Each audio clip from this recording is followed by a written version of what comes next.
Okay, hey everybody, Wyoming James checking in. It is day 22 on the Urban Micro Farm. We are here in the garden. We're gonna get these guys fed this morning, get them fed, get their water checked, and then we'll go out to the pasture and check on those birds. It's gonna be kind of a short one. We have some big plans today, so that aren't the chickens. So we've got to get through this so that we can make the rest of our day available for that. So here we go. Hey, bird.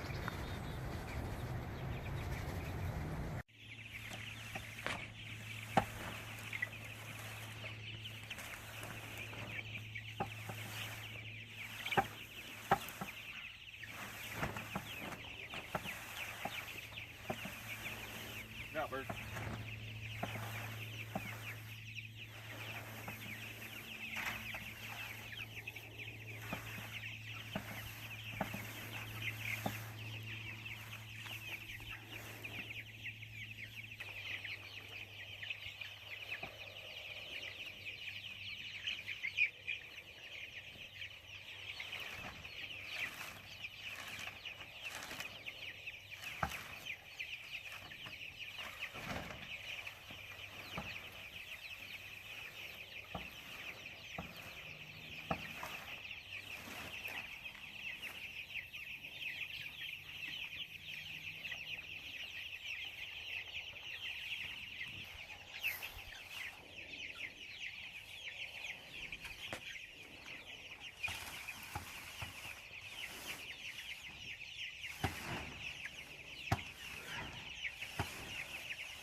All right, so we've got all the chicken tractors moved, as you probably saw.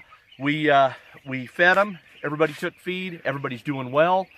Still a tad bit concerned about the amount of protein out here. So Mandy and I were talking. She had an idea to maybe do something with like some insect traps to get some more protein into these birds. So we're going to work on that. It's probably maybe a little bit today and a tomorrow project. But we're definitely going to do that. We're going to see if we can, first of all, maybe trap some insects in the garden and then trap some out here so that we can get more protein to these birds.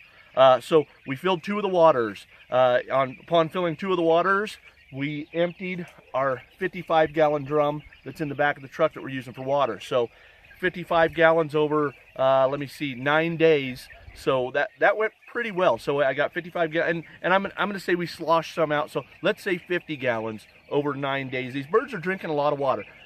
And we were losing a little bit of water on the ground, so it's hard to judge. But so as far as a baseline, we know that about 10 days on a 55-gallon drum. So got to go home, refill that. Again, not a lot to report. It's pretty smooth sailing right now, and still I went over, put my nose up to the bucket there, and I still can't smell it. So I don't know what's going on with the maggot feeder, but that may have been a flop. I don't know, but we had to try it. So Wyoming James, Powder River Mandarin, checking out from the Urban Micro Farm. Adios.